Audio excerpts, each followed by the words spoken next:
Debate के number 1 show दंगल में आप सभी दर्शकों का बहुत बहुत स्वागत है। आपके साथ मैं हूं चित्रा त्रिपाठी।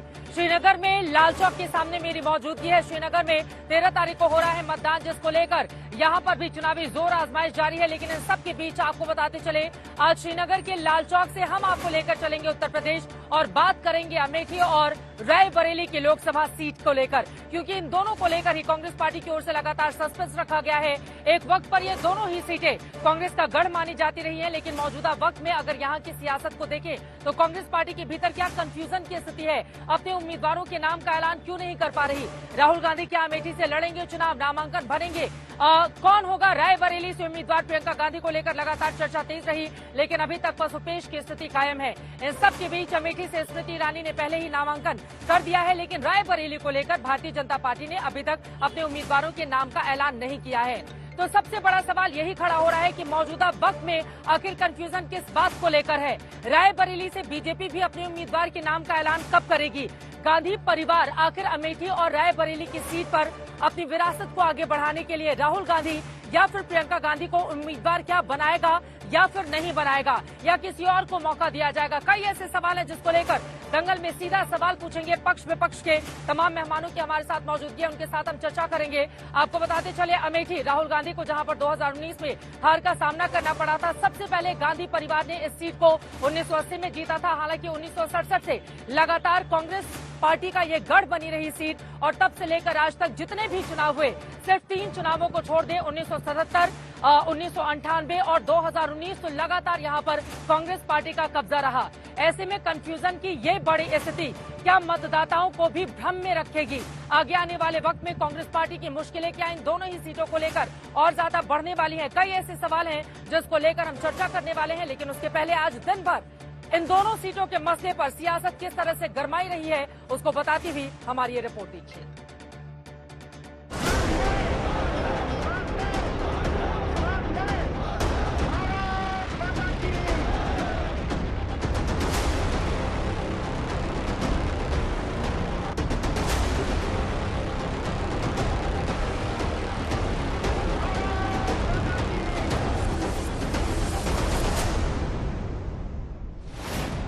3 दिन बचे हैं।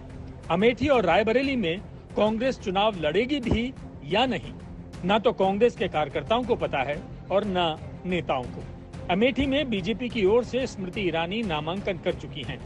रायबरेली में बीजेपी भी इंतजार कर रही है कांग्रेस अपने पत्ते तो खोले।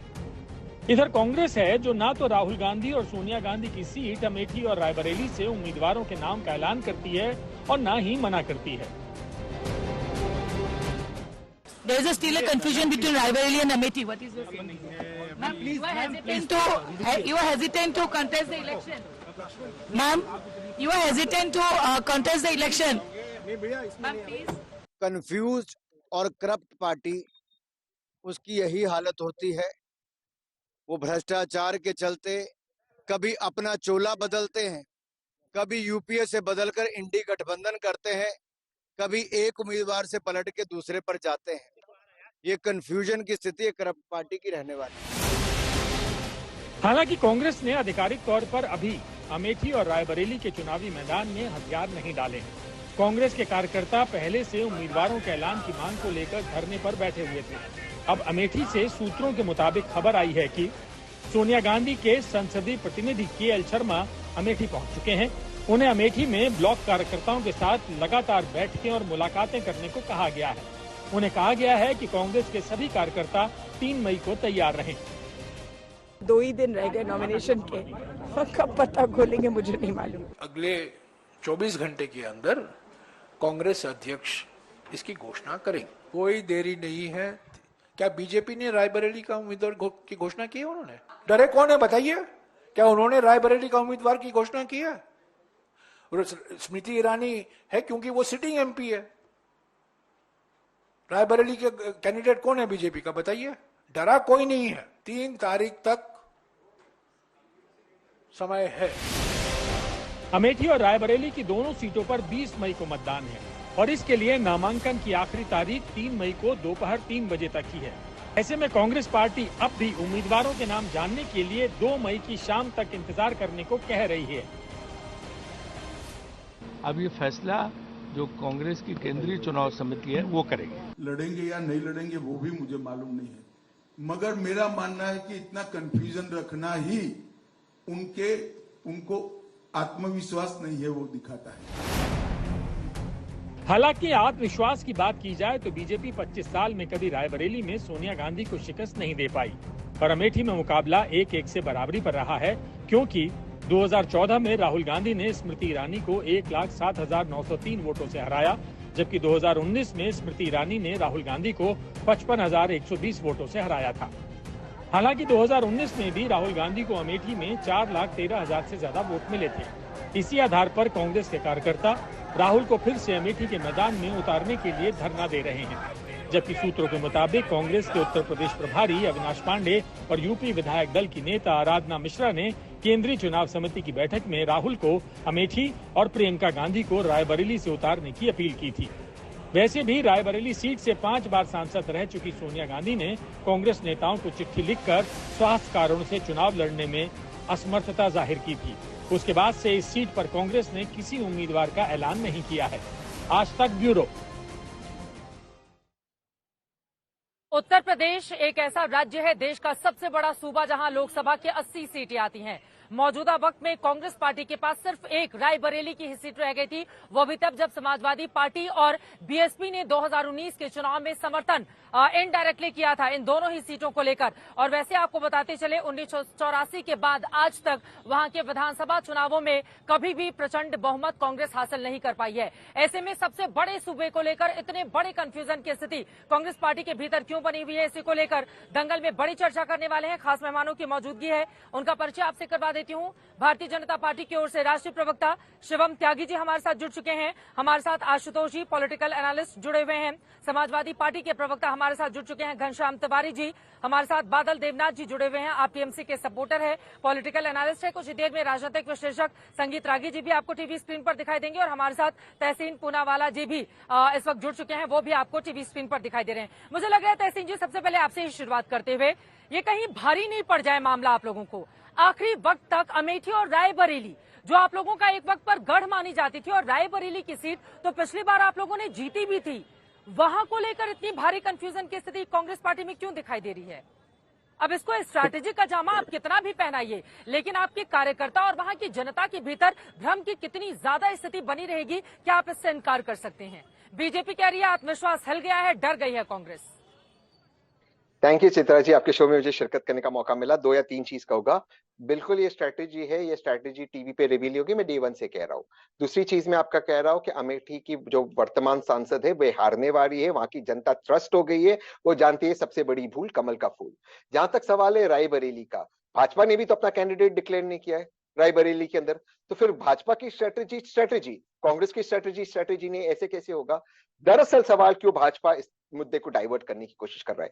पहले और दूसरे फेज के बाद भाजपा जान चुकी है कि एक सैलाब है, जन सैलाब है भाजपा के खिलाफ। उन 102 सीटों में उनका सारा नाम और निशान मिट गया, खास करके राजस्थान के अंदर। इसलिए भाजपा डरी हुई है, बौखलाई हुई है। चित्रा जी, एक ही सवाल से मैं अपनी बात को समाप्त करता हूं, ये सवाल आप आने दीजिए। इलेक्शन हुए, टेंटेटिव नंबर्स आए। टेंटेटिव नंबर क्या होता है? और जब पूरा नंबर आया 5% बढ़ते, यही दिखाता है भाजपा कितनी डरी हुई है। 5% कैसे बढ़ा चित्रा जी? आप इतने बड़े पत्रकार, 5% वोटिंग बढ़ गई टेंटेटिव नंबर से 5% 20 दिन बाद। भाजपा डरी हुई है और डाइवर्ट करना चाहती है, नहीं चाहती चित्रा जी इस चीज पे डिबेट करे कि 5% आज तक भारत के इतिहास में नहीं बढ़ा। आपकी इंडिया टुडे का ओपिनियन पोल है, उसमें फर्क होता है 2 या 3% का मार्जिन ऑफ एरर, ये 5% बढ़ा रहे। इसीलिए इस तरह के सवाल उठ रहे हैं, इसीलिए डाइवर्ट करें। इनका रायबरेली का कैंडिडेट किधर है? कांग्रेस से सवाल पूछ रहे। ठीक है, अब राजनीतिक विश्लेषक हमारे साथ जुड़े हुए हैं, उनसे मैं जानूंगी, अगर पिछले 35 सालों के रिकॉर्ड को आप देखेंगे तो 3 से 5% का वोट प्रतिशत का अंतर आता है। इसके बारे में वो और ज्यादा स्पष्टता देंगे, लेकिन उसके पहले शिवम त्यागी जी, अब बेगानी शादी में अब्दुल्ला दीवाना, वो कैंडिडेट उतारे, कैंडिडेट नहीं उतारे, वो राहुल गांधी को उतारे, वो प्रियंका गांधी को उतारे, बीजेपी को क्या लेना देना है? आप लोगों को क्यों इतनी कौतूहलता बनी हुई है कि कौन बनेगा रायबरेली से प्रत्याशी, कौन उतरेगा स्मृति ईरानी के सामने? उनकी पार्टी, उनको डिसाइड करने दीजिए, आप लोग क्यों इतने बेचैन हैं?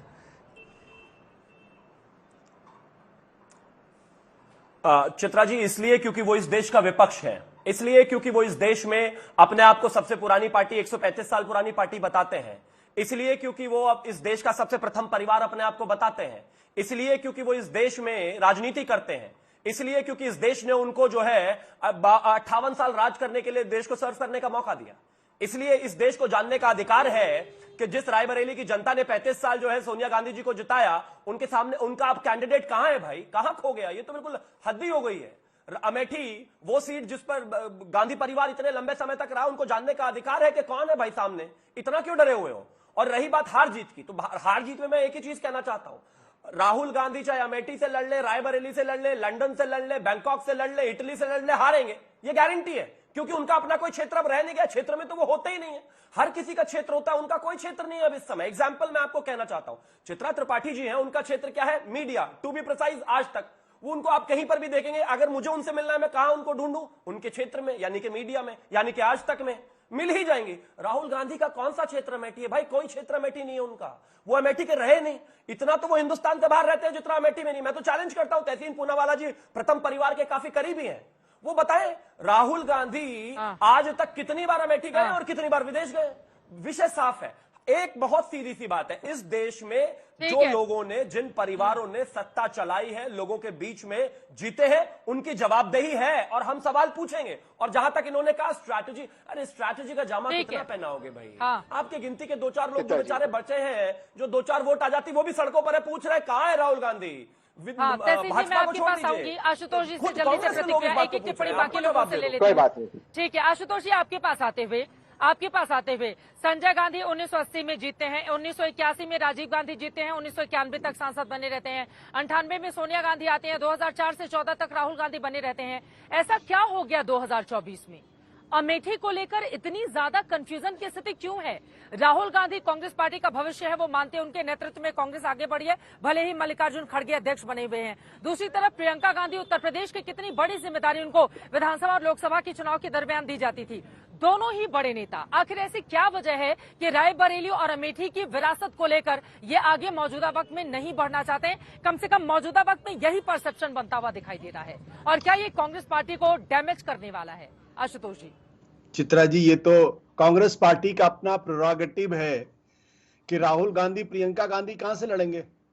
उनको अपनी विरासत को बचाने की चिंता ज्यादा होनी चाहिए, लेकिन मुझे लगता है कि भारतीय जनता पार्टी को उनकी विरासत की चिंता ज्यादा है। ये अपने आप में बहुत ही विरोधाभासी, बहुत ही कॉन्ट्राडिक्टरी चीज है। अरे राहुल गांधी कहां से लड़ेंगे? अमेठी से लड़ेंगे, कहीं से भी लड़ें, उससे क्या फर्क पड़ता है? भारत में लड़ेंगे ना। अमेठी से लड़ेंगे तो नेहरू गांधी परिवार बचेगा, और अगर वो वायनाड से लड़ेंगे तो नेहरू गांधी परिवार नहीं बचेगा। वो अगर अहमदाबाद से लड़ेंगे तो नेहरू गांधी परिवार खत्म हो जाएगा, या फिर असम से लड़ेंगे। ये डिबेट मुझे समझ में नहीं आती। ये डिबेट इसलिए समझ में नहीं आती क्योंकि वो लड़ेंगे तो हिंदुस्तान से लड़ेंगे, और हिंदुस्तान के संविधान के हिसाब से लड़ेंगे, और भारत के लोकतंत्र के हिसाब से चुनाव लड़ेंगे। तो मुझे लगता है कि ये डिबेट अपने आप में, इसका कोई बहुत ज्यादा महत्व है नहीं। महत्व क्या है? आज की तारीख में जो चुनाव चल रहा है, उस चुनाव के अंदर उत्तर प्रदेश की स्थिति क्या है? क्या उसका अमेठी और रायबरेली से कोई लेना देना है? क्या अमेठी और रायबरेली में अगर राहुल गांधी और प्रियंका गांधी या नेहरू परिवार का कोई भी शख्स अगर लड़ता है, तो क्या वहां का चुनाव बदल सकता है या नहीं बदल सकता? यह सबसे बड़ा प्रश्न है। और मुझे लगता है कि भारतीय जनता पार्टी की सबसे बड़ी चिंता यह हो रही है कि उत्तर प्रदेश का चुनाव अब बदलता हुआ दिखाई पड़ रहा है। उत्तर प्रदेश में अगर आप ग्राउंड लेवल पर जाएंगे तो वहां योगी बनाम नरेंद्र मोदी के बीच का जो विरोधाभास है वो उभर कर सामने आ रहा है। और अगर इस विरोधाभास को अगर जल्दी नहीं रोका गया तो भारतीय जनता पार्टी के लिए बहुत मुश्किल होने वाली है। इसलिए मुझे लगता है कि ये जो समाजवादी पार्टी और कांग्रेस का गठबंधन है, जो राहुल गांधी ने 2 बार भारत की यात्रा की है, वो अब एक बहुत महत्वपूर्ण मुकाम पे आकर ठहर गई है। और यही कारण है कि भारतीय जनता पार्टी के चाहे सबसे बड़े नेता नरेंद्र मोदी हो या अमित शाह हो, वो एक तरफ बचाव की मुद्रा में बार बार सफाई देते फिर रहे हैं कि हम संविधान नहीं बदलेंगे, हम आरक्षण नहीं खत्म करेंगे। और दूसरी तरफ वो मुसलमानों को टारगेट कर रहे। नरेंद्र मोदी जी ये कह रहे हैं जब तक मैं जीवित हूं तब तक मैं मुसलमानों को आरक्षण नहीं देने दूंगा। अरे भाई, वो भी इसी देश के नागरिक हैं, वो भी गरीब हैं। अगर उनको अगर कुछ इंडियन स्टेट अगर कुछ दे देगा तो संगीत रागी के पेट में क्यों बल पड़ता, मुझे तो समझ में नहीं आती है। अरे भाई, देना मिलने में क्या दिक्कत है? लेकिन नहीं, राहुल गांधी की चर्चा करेंगे, राहुल गांधी नाम का कोई आदमी है नहीं। आशुतोष जी, ठीक है, आपको लगा कि इस बारे में डिबेट नहीं होने चाहिए। डिबेट इसलिए होना चाहिए, मुझे लगता है कि आपको और देश की जनता को भी ये जानने का हक है, क्योंकि जहां से 50-50, 60-60 साल आपने राजनीति की हो, जहां पर आंख बंद करके आप 5 सालों में 2 बार 3 बार जाते थे, वहां की जनता आपको चुन लिया करती थी। अगर उस हिस्से को इस तरह से दरकिनार किया जाएगा, और जब नामांकन के 3 दिन बाकी रह गए हैं, 3 तारीख तक 2 ही दिन बाकी रह गए हैं, उसके पहले भी कंफ्यूजन की स्थिति है, तो पलटकर आपसे सवाल पूछा जाएगा। डिबेट इसलिए जरूरी है, वो मुख्य विपक्षी दल है, डिबेट इसलिए जरूरी है। कांग्रेस पार्टी अपने वर्चस्व को क्या वजूद को बचाने की लड़ाई उत्तर प्रदेश में लड़ी है, क्योंकि 403 सीटों वाले विधानसभा में 2 सीटें विधानसभा की मिलती हैं कांग्रेस पार्टी की, और इस वजह से ये सवाल पूछे जा रहे हैं। हाँ सुनिए, सुन मेरी बात सुनिए। जो सवाल मैं खड़ा कर रहा हूं, ये बहुत ही इलिटिस्ट कॉन्सेप्ट है कि राहुल गांधी कहां से लड़ेंगे।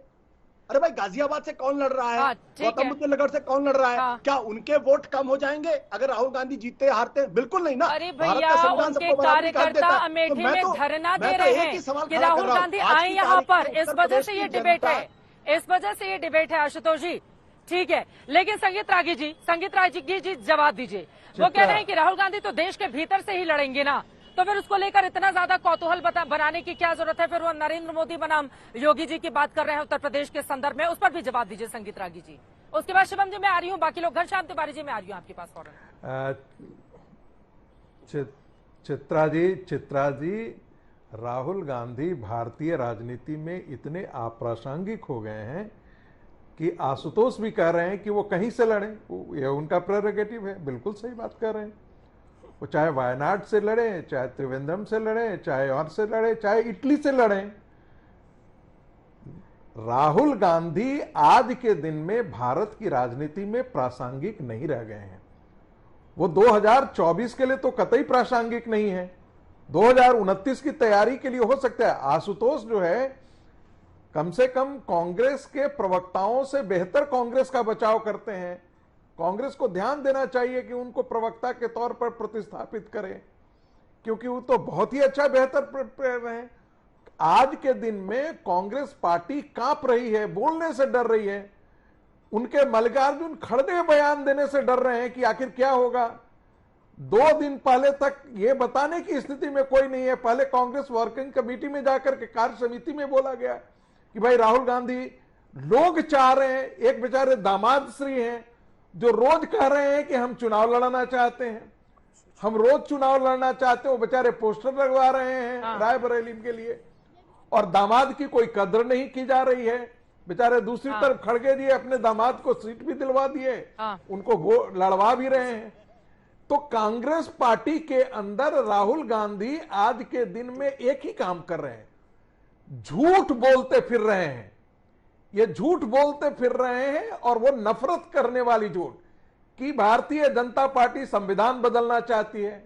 कब पर भारतीय जनता पार्टी संविधान बदलना चाहती है?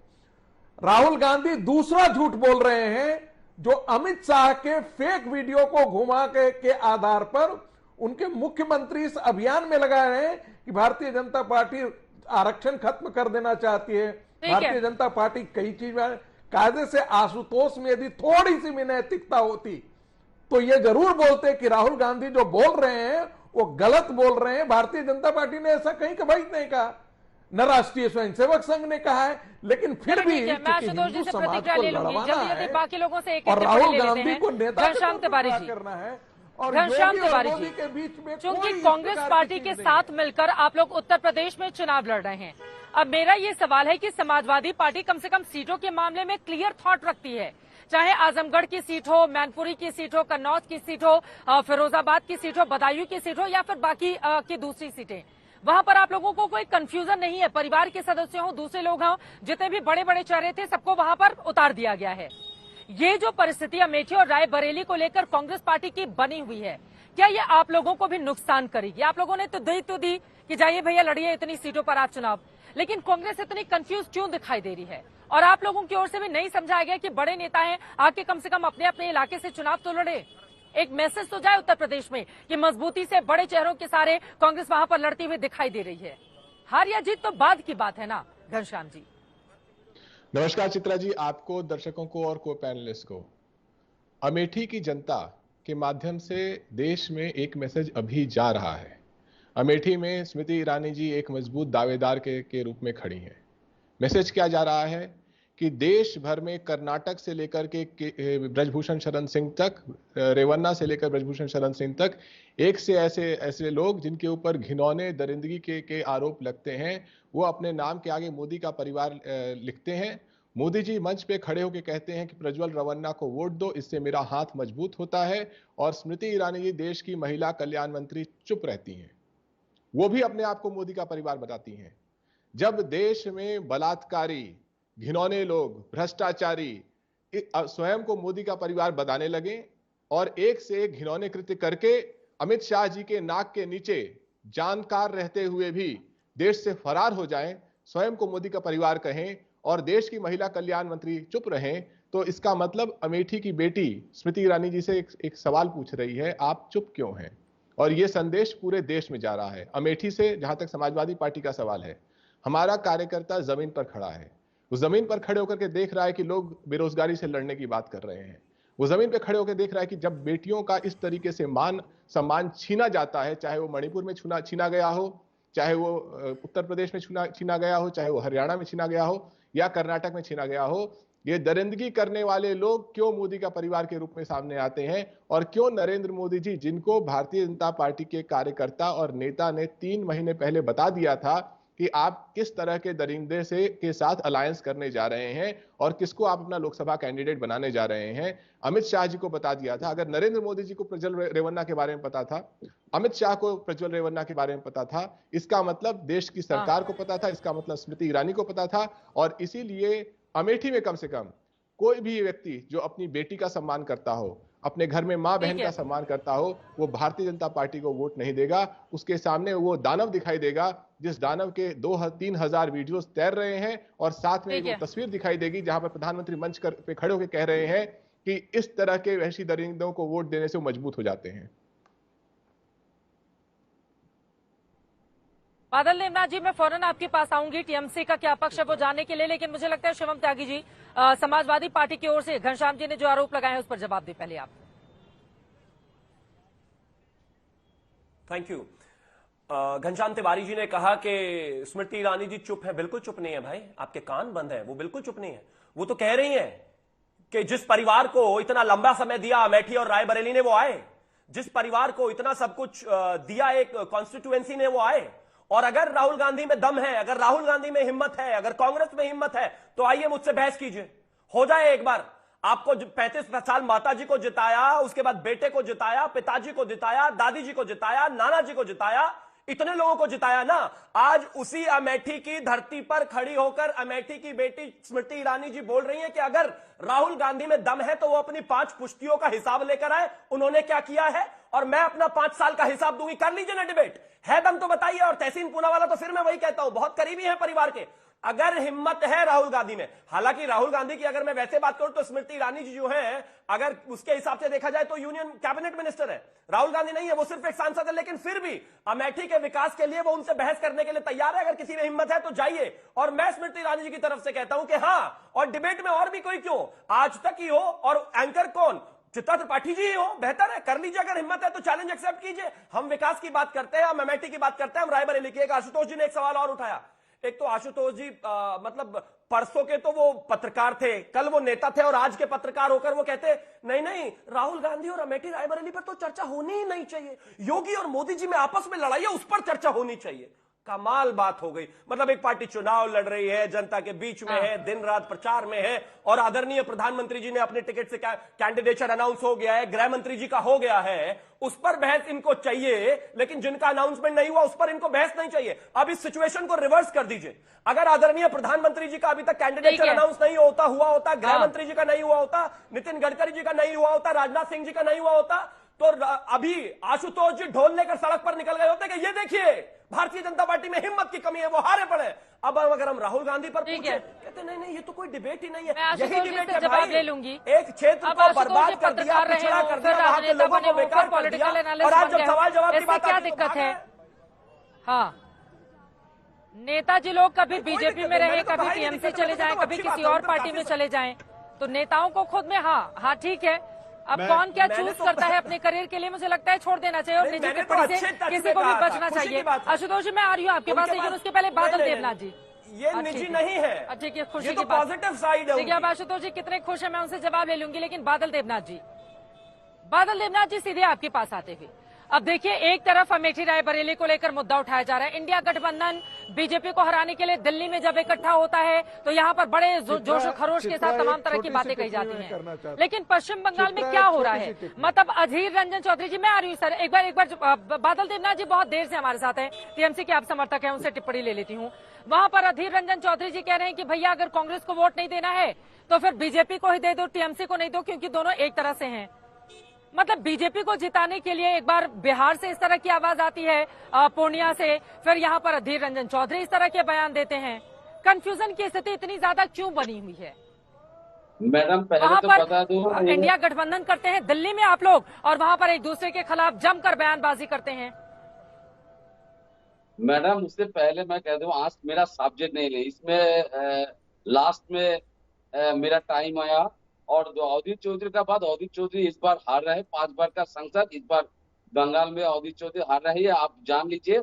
और सबसे बड़ा बात है, देश के लोगों को मोदी जी और अमित शाह जी, जेपी नड्डा ने तीनों मिलकर देश को बर्बाद किया।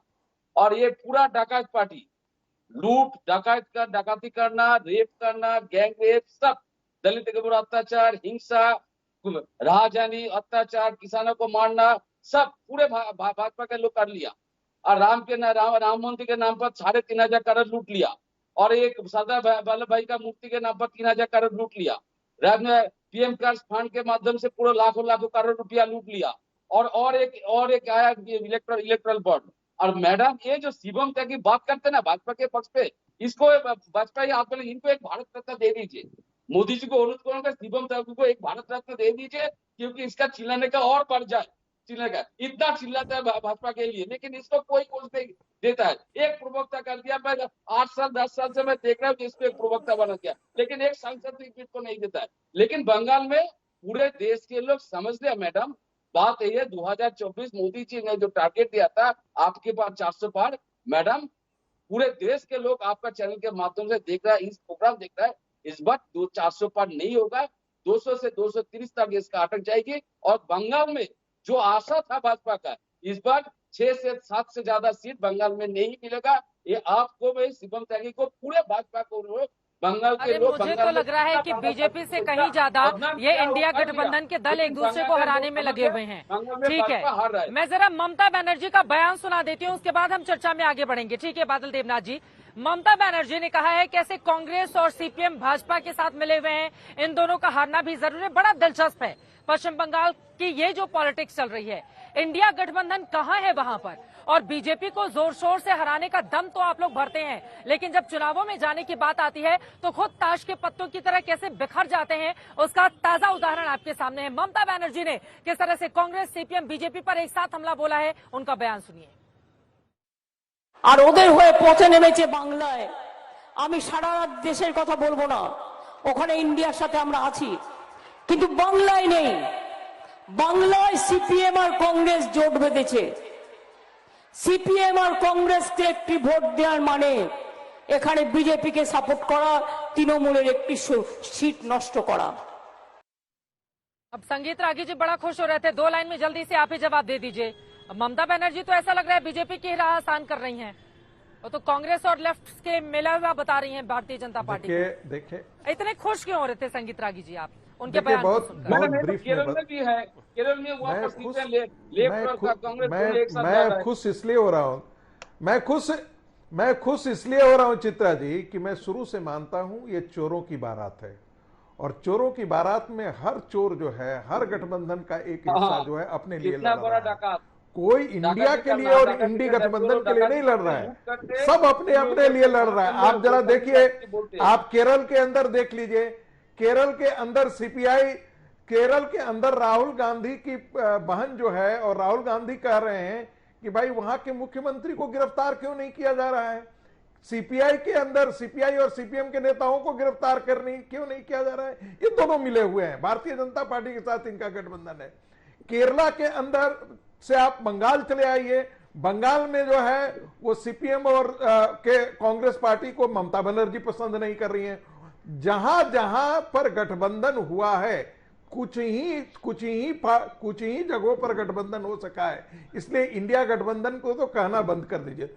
दूसरी बात जो महत्वपूर्ण मुद्दे पर देखिए, कर्नाटक के अंदर जितना भी उस कुकृत्य के खिलाफ बोला गया, प्रधानमंत्री गृह मंत्री जी ने बोला, भारतीय जनता पार्टी का एक भी नेता ने उसकी सुरक्षा में बात नहीं की।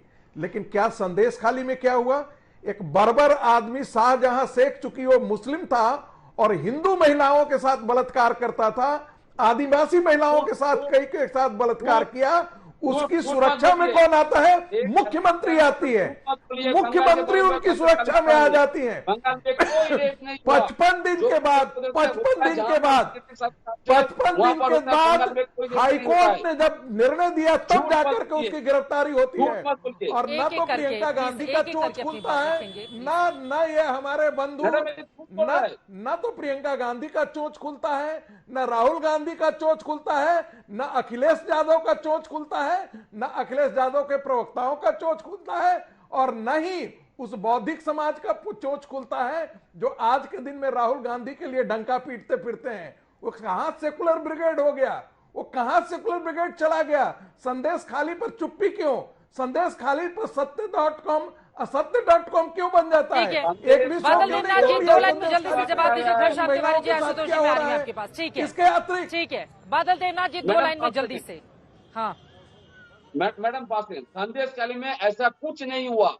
जो जमीन को लेके कुछ समस्या था, वो ममता बनर्जी खुद टेकअप किया, गवर्नमेंट टेकअप किया, सबका जमीन वापस कर दिया। लेकिन शेख साहब का कुछ प्रॉब्लम था, उसको स्टेट गवर्नमेंट ने अरेस्ट किया। लेकिन बंगाल के बाद भाजपा ने जो महिला के बारे में जो आरोप लगाया, पूरे देश में बंगाल का जो बदनाम के संदेश खाली के माध्यम से, इसलिए मैं कह रहा हूँ बंगाल में भाजपा और मोदी अमित शाह, जो जेपी नड्डा जो कदम उठाया, जो राजनीतिक मुद्दा जो उठाया, जो पॉलिसी किया, इसके लिए मैं कह रहा हूँ बंगाल में भाजपा इस बार जो 2019 में 18 सीट मिला, इस बार 6 से 7 से ज्यादा सीट बंगाल में नहीं मिलेगा, क्योंकि बंगाल के लोग कृषि, कल्चर, संस्कृति, एजुकेशन सब आगे है। इसलिए बंगाल के लोग, बंगाल के महिला सब जानते हैं।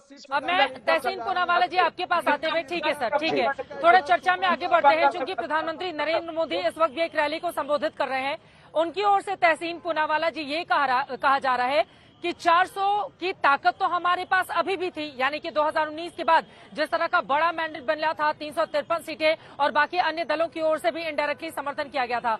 उन्होंने कहा कि ये पाप अगर हमें करना था, हम इसके लिए पैदा नहीं हुए हैं। जो बार बार ये आरक्षण खत्म करने का डर दिखाया जा रहा है, वो कांग्रेस पार्टी पर हमला कर रहे हैं कि आंध्र प्रदेश और कर्नाटका में जैसे ओबीसी और जो अन्य अति पिछड़ा और बाकी लोगों में से काटकर मुसलमानों को आरक्षण दिया गया है, उसके लिए कांग्रेस पार्टी जिम्मेदार है। वो बीजेपी पर सवाल नहीं खड़े कर सकती, ये कहते हुए लगातार आप लोगों पर निशाना साध रहे हैं और कह रहे हैं कि फेक न्यूज का, फेक वीडियो का, फर्जी वीडियो का सहारा अगर कांग्रेस को लेना पड़ा है तो आप समझिए कि कांग्रेस की स्थिति इस वक्त क्या बनी हुई है चुनाव में। तहसीन थैंक यू चित्रा जी, बहुत अच्छा सवाल आपने पूछा। सबसे पहले मैं शिवम के एक सवाल का शॉर्ट में जवाब देते आपके सवाल पे आता हूँ। शिवम भाई कुछ कह रहे थे, क्षेत्र, एरिया, टेरिटरी। मैं बता दूं आपके माध्यम से, क्षेत्र, एरिया, टेरिटरी बिल्लियों के होते हैं। शेर का सारा जंगल होता है, शेर जंगल का राजा होता है। तो ये क्षेत्र जो है ये बिल्लियों के लिए रखे, राहुल गांधी हमारे शेर है। लेकिन मैं आपके सवाल के ऊपर आता है, फेक न्यूज की बात माननीय प्रधानमंत्री जी ने की, ठीक है। सबसे बड़ा फेक न्यूज किसने फैलाया? आज तक नहीं एक्सपोज किया था कि महिलाओं का मंगलसूत्र लेते घुसपैठियों को दिया जाएगा। अगर 10 साल से अगर इस मुल्क के अंदर घुसपैठी है तो माननीय प्रधानमंत्री और गृह मंत्री अपना रेजिग्नेशन भेज दे राष्ट्रपति को और चित्रा त्रिपाठी जी को आकर इंटरव्यू दे कि क्यों घुसपैठी है इस देश के अंदर, हिंदू मुसलमान क्यों कर रहे प्रधानमंत्री जी। मैं आपको इसका जवाब देके अपनी बात समाप्त करता हूँ। इसलिए यहाँ पर आपको रोकना पड़ा है, आप अपनी बात को जरूर पूरी कीजिएगा। नागार्जुन हमारे संवाददाता गृह मंत्री अमित शाह से बातचीत कर रहे हैं, जरा सुन लेते हैं।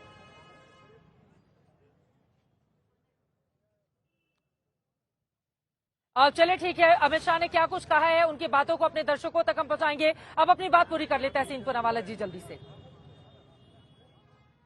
जी, तो सवाल ये है कि 10 साल से अगर इस देश में घुसपैठी है तो उसके लिए जिम्मेदार कौन है? जो व्यक्ति आपकी स्क्रीन पे माननीय गृह मंत्री, उनके पहले जो थे माननीय प्रधानमंत्री, उनसे सवाल पूछे क्यों है। अब ये देखिए क्या कहते हैं कि मुसलमान आरक्षण है कर्नाटक के अंदर। इससे बड़ी फेक न्यूज क्या है? वो धर्म के आधार पर नहीं, क्लास के आधार पर है। लेकिन मान भी लेते हैं, तो जब से वो आरक्षण था उसके बाद 2 बार बीजेपी की सरकार आई, क्यों नहीं निकाला? अब आप देखिए जो हमारी सेंट्रल यूनिवर्सिटीज है, जामिया, एएमयू, यहाँ पर एससी एसटी के लिए आरक्षण नहीं है। 10 साल की इनकी सरकार है, क्यों नहीं लाई उसके अंदर आरक्षण? ये नहीं लाना चाहते। चलिए उत्तर प्रदेश का हम फैक्ट चेक कर लेते हैं, कितने डीएम, कितने पुलिस कमिश्नर, कितने एसपी दलित ओबीसी समाज से आते, ये बता दे।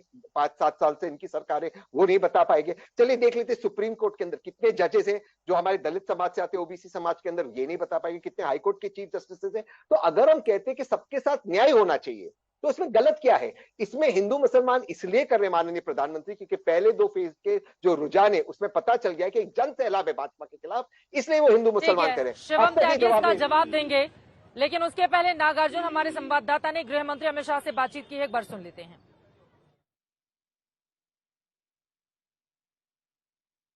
Home minister Amit Shah ji here in the campaign in Haveri district. Amit Shah ji, आप अभी कर्नाटक आए, क्या लग रहा है सर अगला 14 सीट में? देखिए, कर्नाटक में गत चुनाव में भी हम 28 सीट जीते थे, ऑलमोस्ट स्वीप किया था। इस बार भी मोदी जी के नेतृत्व में हम स्वीप करेंगे। और सदर्न कर्नाटक का क्या उम्मीद सर? ऐसे ही हुआ सर जैसे आपका उम्मीद था? सदर्न कर्नाटक का आपका जैसे उम्मीद था वैसे ही इलेक्शन हुआ? जी, ऐसे ही हुआ है, और नॉर्दर्न कर्नाटक में हम हमारी विजय को और बढ़ा करेंगे। सर, कर्नाटक के मुख्यमंत्री सिद्धरामैया ने पत्र लिखा है प्राइम मिनिस्टर को कि प्रज्वल रेवन्ना की पासपोर्ट अब कैंसिल कर दीजिए, हमें मदद कीजिए। जब पकड़ना था तब पकड़ा नहीं, और अब पत्र लिख रहे हैं। कई साल से, कई समय से इनके पास ये था, मगर जब तक वोकल लीग वोटिंग समाप्त नहीं हुआ, इन्होंने अरेस्ट नहीं किया, इसको भाग जाने दिया। ये कर्नाटक सरकार की रिस्पॉन्सिबिलिटी है। सर, आखिरी सवाल सर, क्या आपको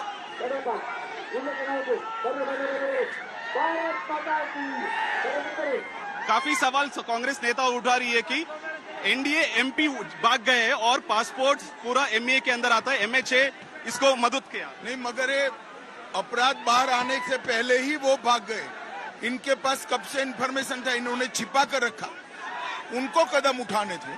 Thank you, sir. That was Union Home Minister Amit Shah talking about Prajwal Revanna as well as his hopes for the next 14 seats in Northern Karnataka. Nagarjun Dwarkanath for India Today. गृह मंत्री अमित शाह को आप सुन रहे थे, उन्होंने कहा कि हार के बाद जो ठीकरा है वो तो खरगे पर ही फूटना है। वो परिवार को बचाने के लिए झूठ बोल रहे हैं, भाई बहन ही 4 जून के बाद सुरक्षित रह जाएंगे, ये तमाम बातें। और साथ ही कर्नाटका में रमन्ना वाले मामले को लेकर भी सवाल जब पूछा गया, उन्होंने कहा कि भारतीय जनता पार्टी ने बिल्कुल स्पष्ट कर दिया है कि महिलाओं की सुरक्षा के मुद्दे पर वो किसी तरह का कोई कॉम्प्रोमाइज नहीं करने वाली है। लेकिन शिवम त्यागी जी, जो सवाल इसके पहले तहसीन पुनावाला जी की ओर से पूछे गए थे उसका आप जवाब दे दीजिए। घनश्याम तिवारी जी इसके बाद में फौरन आपके पास होंगी। आशुतोष जी कुछ कहना चाह रहे हैं? Thank you. सबसे पहले जी मैं बोलूं चाहता हूं कि जो मैं बोल सकता हूं, मैं आ रही हूं, एक बार शिवम की बात हो जाए, बोलिए। Chitra, thank you. सबसे पहले तो मैं एक चीज कहना चाहता हूं कि इस बात को बारंबार क्लियर किया गया है कि जो 400 सीटों की बात होती है, भारतीय जनता पार्टी 400 सीटें चाहती है ताकि 370 हटा सके। जहां पर आज चित्रा त्रिपाठी जी खड़ी हुई है वो खुद जानती हैं, अपने चारों तरफ एक बार वो देख ले और वो जानती हैं इस बात को कि कश्मीर में किस तरीके का, जम्मू कश्मीर में बदलाव हुआ है, ये देश ने देखा है। हमें इसलिए सीटें 400 चाहिए। अगर मर्यादा पुरुषोत्तम भगवान श्री राम का मंदिर इस देश में बना है और आगे भी इसी तरीके से हमारी सांस्कृतिक राष्ट्रवाद आगे बढ़ता रहे, इसीलिए 400 सीटें चाहिए। अगर काशी विश्वनाथ जैसा भव्य मंदिर आप इस देश में देखना चाहते हैं तो इसीलिए 400 सीटें चाहिए। अगर महाकाल लोक जैसा भव्य मंदिर आपको देखना है तो इसलिए 400 सीटें चाहिए। अगर इस देश में से 3 तलाक हटाना है तो इसलिए 400 सीटें चाहिए। अगर इस देश में समान नागरिक संहिता लाना है तो इसलिए 400 सीटें चाहिए। इस देश में अगर सीएए लागू करना है तो इसलिए 400 सीटें चाहिए। इस देश में दुश्मन के दांत खट्टे करने और उनके घर में घुसकर मारना है, इसलिए 400 सीटें चाहिए। रही बात संविधान बदलने की और ओबीसी कैटेगराइजेशन की, एक ही चीज मैं कहना चाहता हूं। संविधान पर इस देश के प्रधानमंत्री जी ने कहा है कि बाबा भीमराव अंबेडकर स्वयं भी आ जाए तो अब जो है ना ही तो संविधान बदल सकते हैं और ना ओबीसी का स्टेटस ले सकते हैं। और एक और बात मैं एक चीज कहना चाहता हूं, ओबीसी को संवैधानिक दर्जा आपने नहीं दिया, मंडल कमीशन का विरोध आपने किया, तमाम चीजें करने के बाद आज भी आप ओबीसी के लिए बात करते हैं। मुझे लगता है ये इससे ज्यादा कुतर्क कोई हो ही नहीं। उनके पास हिंदुत्व भी है, राष्ट्रवाद भी है, लाभार्थी वर्ग भी है, ठीक है। अब वो पूछ रहे हैं आपके पास क्या है घनश्याम तिवारी जी? मैं आपके दर्शकों से कहना चाहता हूं कि एक पॉलिटिशियन के रूप में मेरा सर से शर्म से झुक जाता है जब प्रज्वल रेवन्ना के बारे में अमित शाह इस तरह की बात कहते हैं, जिस अमित शाह ने यह कहने से इनकार कर दिया कि पासपोर्ट कैंसिल करेंगे, जिस अमित शाह के पास 3 महीने पहले भारतीय जनता पार्टी के नेता ने इंडिया टुडे को बताया कि 3 महीने पहले उसने प्रधानमंत्री को चिट्ठी लिखी थी दरिंदगी के बारे में, अमित शाह को चिट्ठी लिखी थी दरिंदगी के बारे में। स्मृति ईरानी चुप है। अमेठी की हर बेटी को सोचना चाहिए कि एक मूक दर्शक बनी हुई महिला विकास मंत्री जब ब्रजभूषण शरण सिंह में मूक दर्शक थी और प्रज्वल रेवन्ना में भी मूक दर्शक थी, और देश के हर व्यक्ति को सोचना चाहिए कि ऐसा क्या है कि दरिंदे आज अपने आप को मोदी का परिवार मानते हैं, बलात्कारी आज अपने आप को मुख्यमंत्री रहे, कर लीजिए डिबेट। भ्रष्टाचारी आज अपने आप को मोदी का परिवार मानते हैं। अगर देश में हालात यही रहेंगे तो जब आपकी बेटियों के साथ अन्याय होगा, ये शिवम त्यागी ऐसे ही आपको बरगलाएंगे, अमित शाह इसी तरीके से पाएंगे और वो अन्याय वक्त हमें इतने की इजाजत देता है। आप तमाम मेहमानों का बहुत धन्यवाद हमारे साथ चर्चा का हिस्सा बनने के लिए। महिलाओं के खिलाफ अत्याचार का मामला जिससे भी जुड़ा हो, चाहे वो कितना भी खास हो, ऊंचा हो, रसूखदार हो, उसके खिलाफ तत्काल एक्शन की जरूरत है। लेकिन कुल मिलाकर जैसे जैसे चुनाव की तारीख आगे बढ़ रही है, तीसरे चरण के लिए 7 मई को होंगे मतदान, वैसे वैसे मुद्दों की धार को और रफ्तार देने के लिए राजनीतिक पार्टियां यहाँ पर लगी हुई हैं। लेकिन किसकी बातों में दम दिखेगा, इसका फैसला तो आप जनता को करना है। अगर आपके इलाके में वोटिंग होगी तो आप वोट डालने के लिए जरूर जाइएगा, क्योंकि इसी के जरिए ये निर्धारित होगा कि किसकी बातों का असर आम जनता पर ज्यादा पड़ता है।